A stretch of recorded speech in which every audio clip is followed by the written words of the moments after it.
Aliyekuwa waziri wa kilimo Hussein Bashe kupitia ukurasa wake wa Instagram ameandika kwamba ndugu zangu, natumia nafasi hii kumshukuru Allah kwa kila jambo na kwa baraka zake katika safari ya utumishi. Namshukuru sana Mheshimiwa Rais Daktari Samia Suluhu Hassan kwa imani kubwa aliyonionyesha katika kipindi chake cha kwanza cha uongozi kama naibu waziri na baadaye kuniteua kama waziri wa kilimo.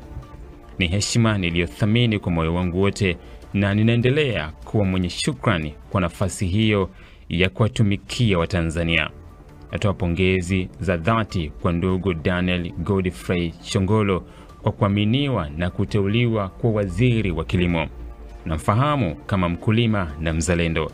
Nina uhakika atamsaidia Mheshimiwa Rais kutimiza matarajio ya Watanzania. Vile vile nampongeza ndugu yangu David Silinde kwa kuendelea